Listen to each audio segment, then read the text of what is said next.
Use of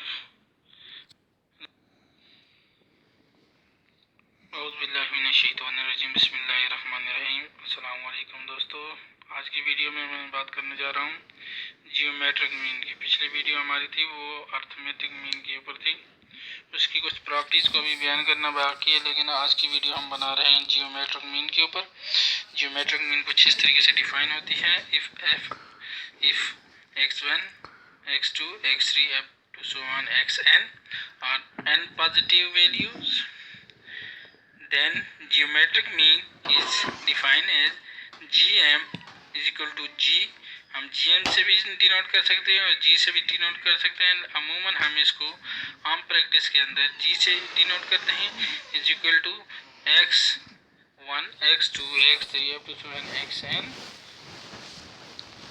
इनकी whole power आपने लेनी है 1/n। When the number of the values is very large, the computation of geometric mean become laborious.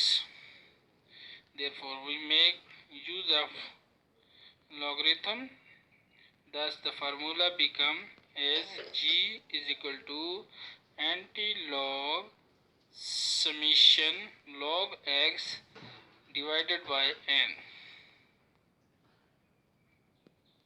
gm cannot be computed if any value is 0 or negative। ये बहुत ज़रूरी है कि अगर कोई वैल्यू नेगेटिव हो गई या 0 होगी तो फिर ज्योमेट्रिक मीन कैलकुलेट नहीं होगा, वहाँ से आप स्किप कर जाएंगे।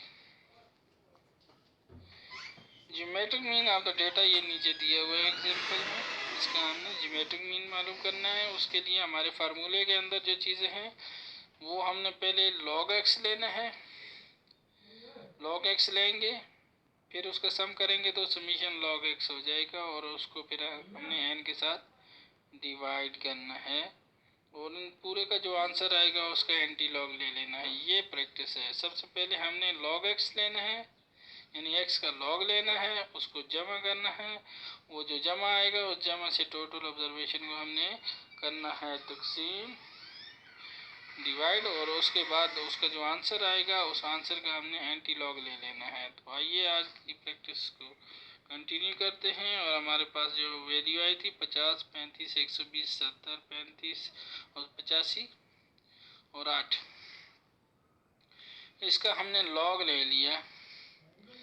लॉग लेने का तरीका क्या है? लॉग कैलकुलेटर से लॉग का बटन दबा के आपने 50 दबाना है, आपके पास ये वैल्यू आ जाएगी। लॉग का बटन दबा के कैलकुलेटर से 50 दबाना है, लॉग की ये वैल्यू आ जाएगी। 35 दबाएंगे, फिर दोबारा लॉग दबा के 35 दबाएंगे, आपकी ये वैल्यू। ये तमाम प्रैक्टिस इसी तरीके से है। फिर इसका आपने टोटल ले लेना है log x का, तो ये आपके पास जो टोटल आएगा ये समीशन आएगा। टोटल कहते हैं समीशन, सम किसका है? log x का। ये हमारे पास आ गया 9.99983। ये इसका ये समीशन log x है। एन हमें मालूम हो जाएगा, हम नहीं मालूम तो हम गिन लेते हैं। कैसे गिनेंगे? 1 2 3 4 5 6, 6 ऑब्जर्वेशन है। ये ऑब्जर्वेशन 6 हैं, और इससे हमने इसको तकसीम कर देना है। तो ये देखें, जी एंटी लॉग ब्रैकेट के अंदर log x divided by n, log x जो वैल्यू है डिवाइडेड बाई 6।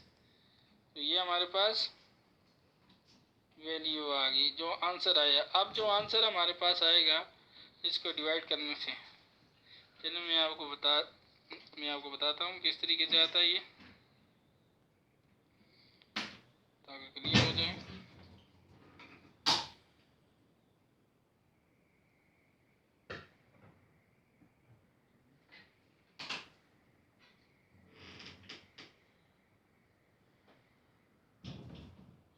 ये हमने लिए है 9.99983 डिवाइडेड बाय 6, ये देखें मोबाइल में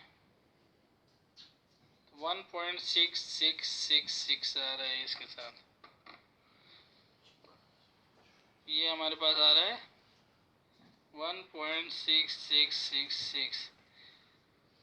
ये जो आ रहा है 1.666, इसका हमने एंटी लॉग लेना है तो हमारे पास ये आ जाएगा आंसर। तो ये वो डेटा था जो ग्रुप नहीं था।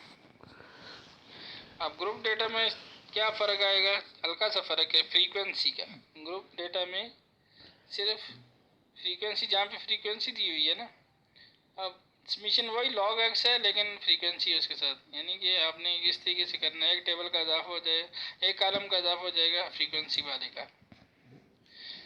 ये देखें ये वैल्यू दी हुई है, ये फ्रीक्वेंसी दी हुई है। ये देखें ये वैल्यू, ये उसकी फ्रीक्वेंसी। log x लिया आपने, ये पहले भी आपने लिया था, ये एक ऐड हो गया नया कॉलम यहाँ पे। तो ये log x आपने पहले भी लिया था, ठीक है। अब इस f को इस log x के साथ मल्टीप्लाई करना है।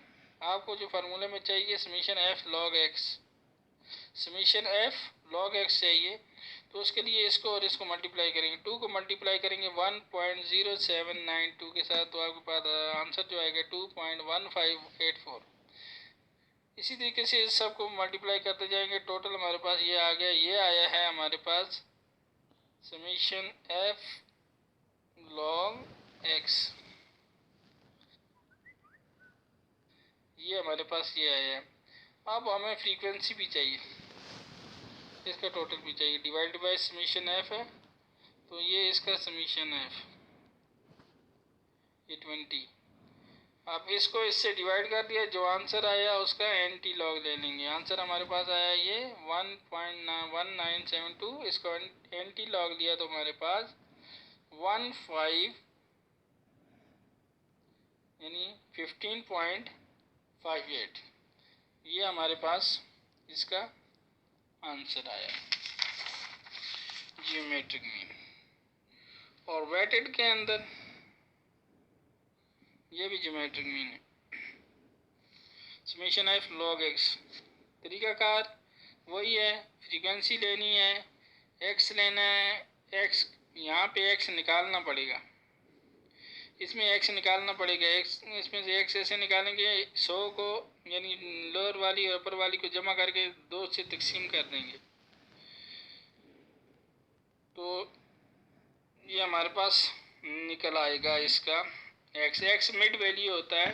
तो आप देखें 100 और 110 के दरमियानी जो वैल्यू है वो 105 ही है। तो ऐसे भी आप आइडिया लगा सकते हैं, लेकिन फार्मूला ये है इसका कि आपने ये x1 plus x2 divide by 2 इन दोनों को जमा करके ये मिड वैल्यू मालूम कर ली, फ्रीक्वेंसी आपके पास मालूम है, और आपने ये log x मालूम कर लिया, f log x मालूम कर लिया, फार्मूले में वैल्यू पुट की।